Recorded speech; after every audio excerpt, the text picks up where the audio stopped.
Bonjour et bienvenue sur ce cours de soutien scolaire en ligne. Aujourd'hui, nous allons parler des oscillateurs harmoniques.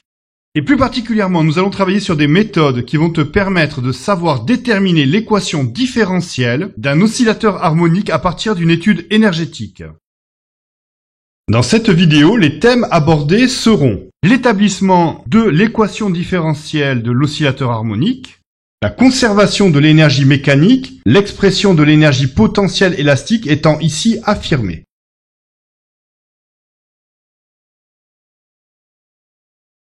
Troisième question. Déterminer l'équation différentielle par une étude énergétique. D'après le théorème de l'énergie mécanique dans un référentiel galiléen, variation d'énergie mécanique au cours du mouvement est égale au travail élémentaire des forces non conservatives.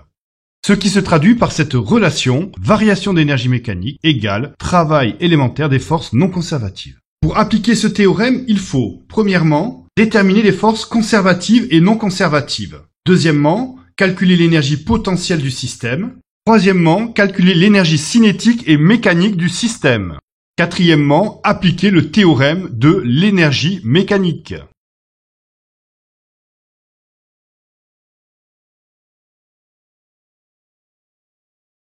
D'après le point méthode, pour appliquer le théorème de l'énergie mécanique, il faut, premièrement, déterminer les forces conservatives et non conservatives qui s'appliquent sur le système. Déterminons les forces conservatives du système. Le poids est une force conservative et l'énergie potentielle de pesanteur est énergie potentielle de pesanteur égale mg fois z. La force de rappel d'un élastique d'un ressort est une force conservative et l'énergie potentielle élastique associée est énergie potentielle élastique égale 1/2 de k fois delta L au carré, ou encore c'est égal à 1/2 fois k fois x carré. Donc l'énergie potentielle élastique du ressort 1 est énergie potentielle élastique du ressort 1 égale 1/2 fois k1 fois delta L1 au carré, ou encore 1/2 fois k1 fois x carré.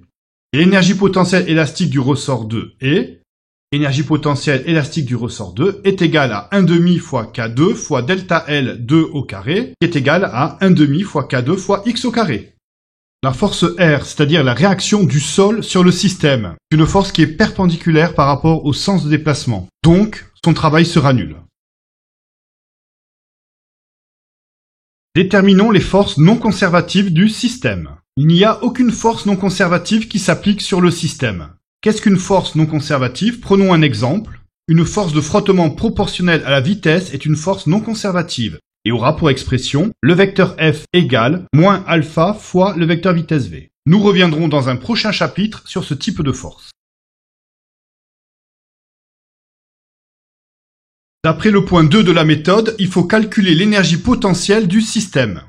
Calculons l'énergie potentielle du système. L'énergie potentielle totale du système est la somme de toutes les énergies potentielles conservatives du système.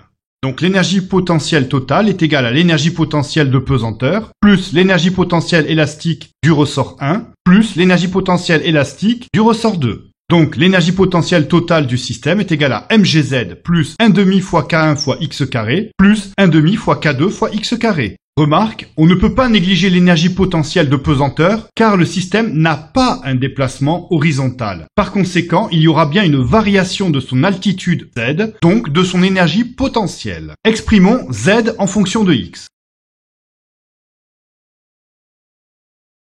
Voici l'axe x qui fait un angle alpha avec l'horizontale.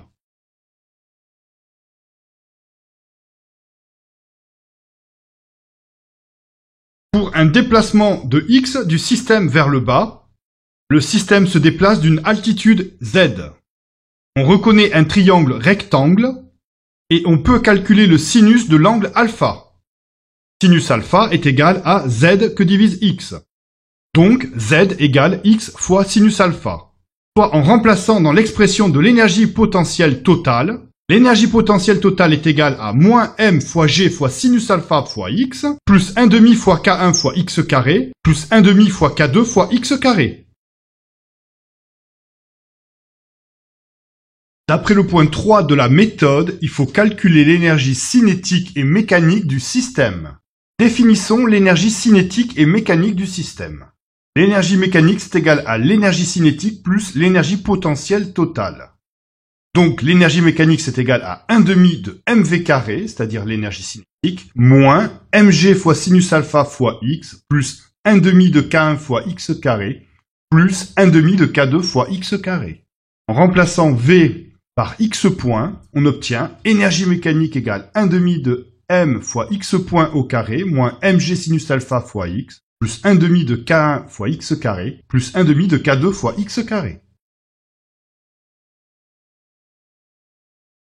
Quatrièmement, appliquer le théorème de l'énergie mécanique. Appliquons le théorème de l'énergie mécanique. D'après le théorème de l'énergie mécanique dans un référentiel galiléen, variation d'énergie mécanique au cours du mouvement est égale au travail élémentaire des forces non conservatives. Ce qui se traduit par cette relation variation d'énergie mécanique égale travail élémentaire des forces non conservatives. Il n'y a pas de force non conservative, donc le travail des forces non conservatives sera égal à 0. Par conséquent, la variation d'énergie mécanique est égale à 0, ce qui implique que l'énergie mécanique se conserve au cours du temps. Donc la dérivée de l'énergie mécanique par rapport au temps, c'est égal à la dérivée par rapport au temps de la somme de l'énergie cinétique plus l'énergie potentielle totale, et tout ceci est égal à 0. Par conséquent, en remplaçant l'énergie cinétique et l'énergie potentielle totale par leurs expressions, on obtient que la dérivée par rapport au temps de 1/2 fois m fois x point carré moins mg fois sinus alpha fois x plus 1/2 de k1 fois x carré plus 1/2 de k2 fois x carré est égale à 0. La dérivée d'une somme de fonctions est égale à la somme des fonctions dérivées. Donc, la dérivée par rapport au temps de 1/2 fois m fois x point au carré, plus la dérivée par rapport au temps de moins m fois g fois sinus alpha fois x, plus la dérivée par rapport au temps de 1/2 de k1 fois x carré, plus la dérivée par rapport au temps de 1/2 fois k2 fois x carré est égale à 0. D'après le rappel, la dérivée par rapport au temps de k fois la fonction u de t, c'est égal à k fois la dérivée par rapport au temps de la fonction u de t, ou k fois u point. Donc en appliquant cette formule à l'équation, nous obtenons 1/2 fois m fois la dérivée par rapport au temps de x point carré, moins m fois g fois sinus alpha fois la dérivée par rapport au temps de x, plus 1/2 fois k1 fois la dérivée par rapport au temps de x carré, plus 1/2 fois k2 fois la dérivée par rapport au temps de x carré. De plus, la dérivée par rapport au temps de u carré, c'est égal à 2 fois la dérivée de u par rapport au temps fois u puissance 2 moins 1, ou encore 2 fois u point fois u. L'équation devient donc 1/2 fois m fois 2 fois x point fois x point, moins m fois g fois sinus alpha fois x point, plus 1/2 fois k1 fois 2 fois x point fois x, plus 1/2 fois k2 fois 2 fois x point fois x égale à 0. En simplifiant l'équation, on reconnaît une équation produit nul, et en mettant x point en facteur, on obtient x point facteur de m fois x point moins mg fois sinus alpha plus k1x plus k2x, fermez la parenthèse, égale à 0. Soit le premier terme x point égale à 0, ou le deuxième terme m fois x point moins mg sinus alpha plus k1x plus k2x égale à 0.